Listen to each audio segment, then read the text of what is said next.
The state, Bastiat wrote, is that great fiction by which everyone seeks to live at the expense of everyone else. The French economist penned those words before he was able to witness another great fiction, which currently works to undermine all labor and all the accumulated wealth of every American and, by extension, virtually every laboring individual on this planet. We all work for this fiction every day.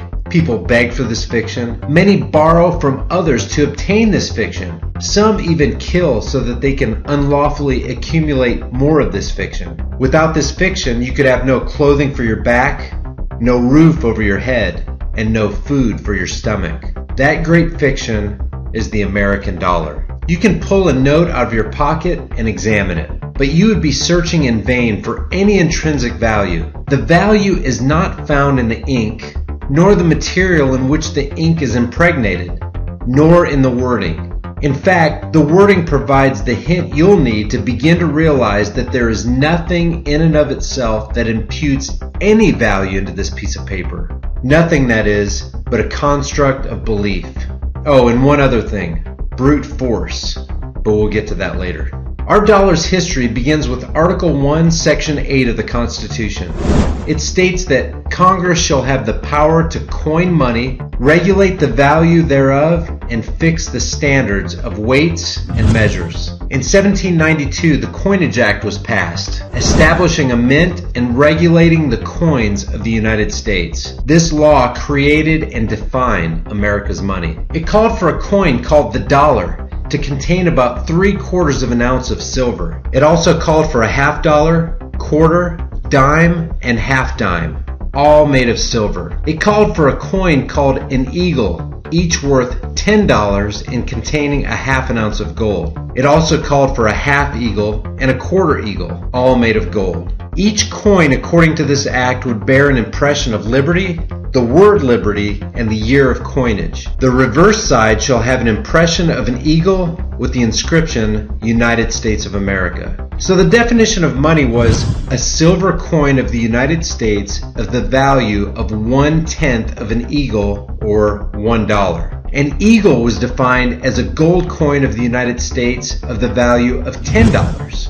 For the first 80 years of our history, these coins were known as lawful money. In 1794, the U.S. Mint in Philadelphia began minting coins. This is what they looked like.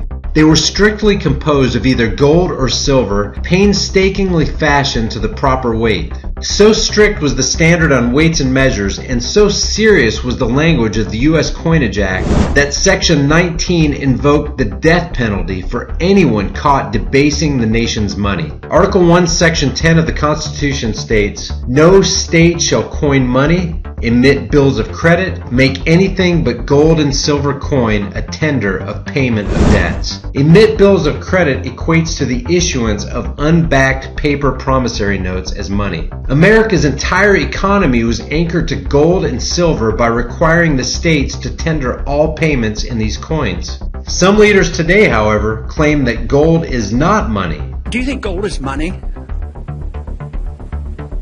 No.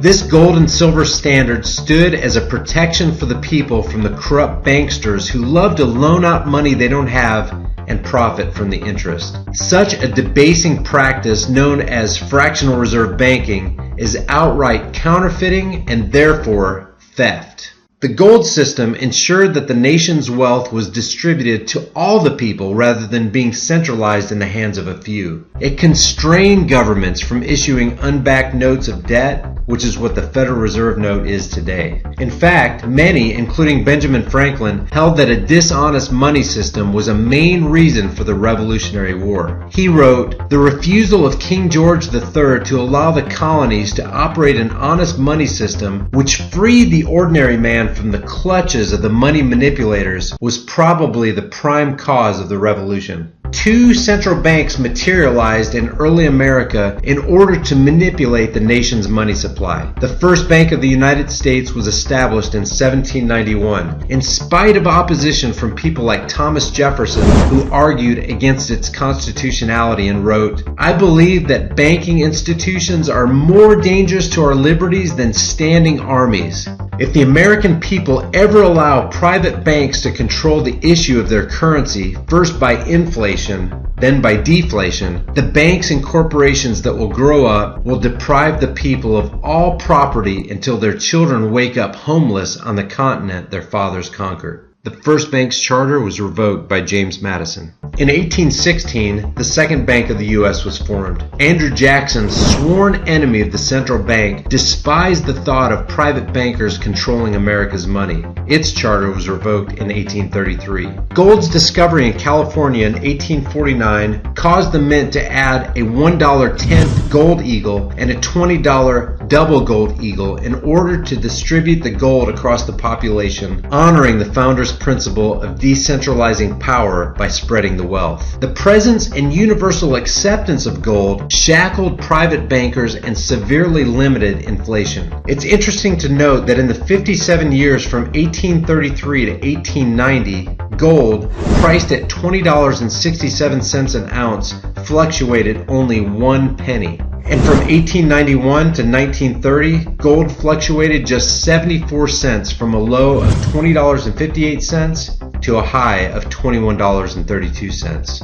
In 1861, individual rights trampling President Abraham Lincoln financed the War of Northern Aggression by printing unbacked paper money, an act that debased America's money and, according to the Coinage Act of 1792, placed him under penalty of death. During this criminal act, the Treasury reeled in coins and replaced them with Lincoln's greenback. These notes were denominated in both dollars and cents, and virtually all of America's money was converted to paper. In just 4 years, nearly 100% of the gains in the standard of living and the purchasing power of the dollar had been wiped out, along with over 600,000 lives. After the war, the mint resumed coining money. The dollar gained value, even going through periods of increased buying power. In 1866, contrary to the Constitution, they replaced the silver dime with a 5-cent nickel, allowing them to quickly replenish their silver reserves. Unfortunately, the U.S. government was still issuing paper dollars in the form of notes. Here, an 1878 $20 note reads, "This note is legal tender at its face value for all debts, public and private, except duties on imports and interest on the public debt." In other words, neither foreign nations nor the international bankers who finance them would accept this as money. Because it wasn't money.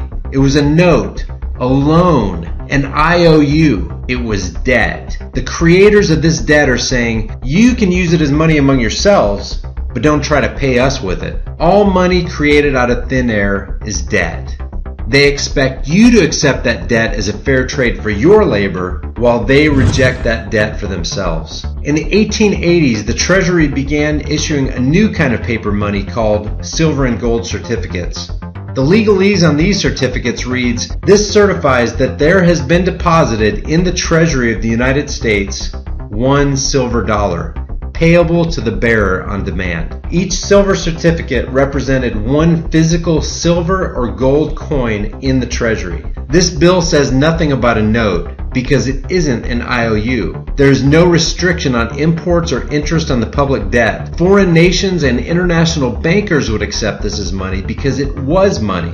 However, if the government decreed that they will no longer honor that certificate, you are left with nothing but a fancy-looking piece of paper. The early 1900s brought men like J.P. Morgan to the forefront. Morgan, publicly considered a financial luminary at the time, exploited his mass influence by publishing rumors that a prominent bank in New York was insolvent. Morgan knew this would cause mass hysteria, which would affect other banks as well. And it did. The public, in fear of losing their deposits, immediately began mass withdrawals. Consequently, the banks were forced to call in their loans, causing the recipients to sell their property. Thus, a spiral of bankruptcies, repossessions, and turmoil emerged. Frederick Allen of Life magazine would later write, "The Morgan interests took advantage to precipitate the panic of 1907, guiding it shrewdly as it progressed." The 1907 financial crisis that caused the New York Stock Exchange to lose 50% from the previous year prompted the people to beg the government to break the grip of the money trust. This paved the way for Morgan and his allies to step in with the solution to the problem they created. And on December 23, 1913, the Federal Reserve was born. The Federal Reserve, a cartel of international banking counterfeiters and money manipulators, began printing Federal Reserve notes, a government-sanctioned banknote. This note, like the greenbacks which preceded it, was a demand note. It was redeemable for gold, but only in Washington or at a member bank. If you lived far away, it was highly unlikely that you would redeem this paper for the precious metal. The note itself admits that it is not lawful money. Something that can be exchanged for lawful money is not lawful money itself.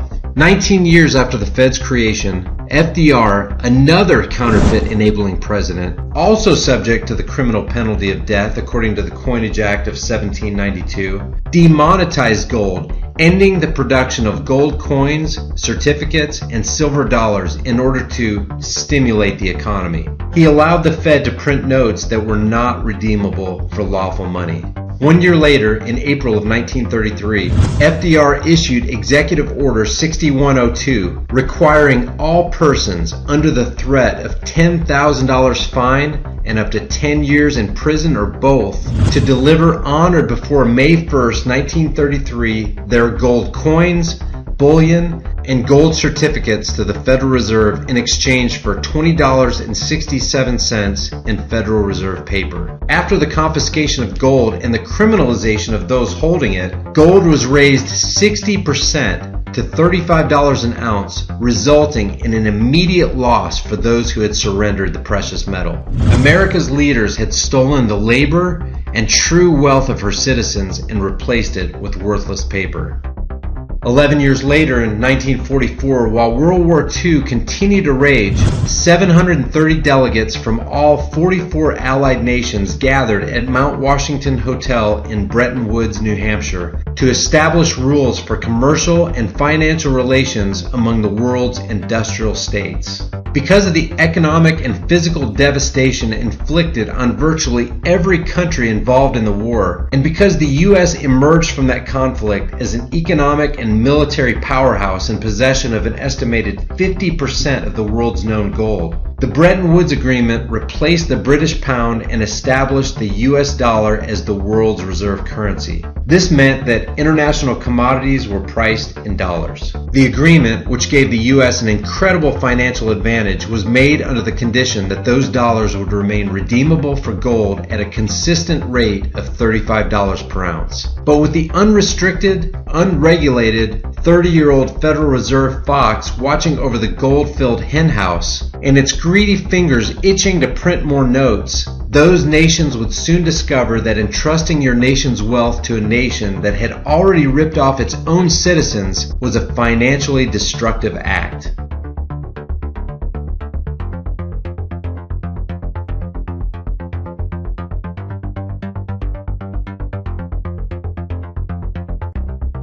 If you'd like to see more videos like this, please subscribe to this channel, One Truth for Life, right here on YouTube. For updates and additional content, follow us on Facebook at facebook.com/OneTruthForLife and on Twitter at OneTruthForLife.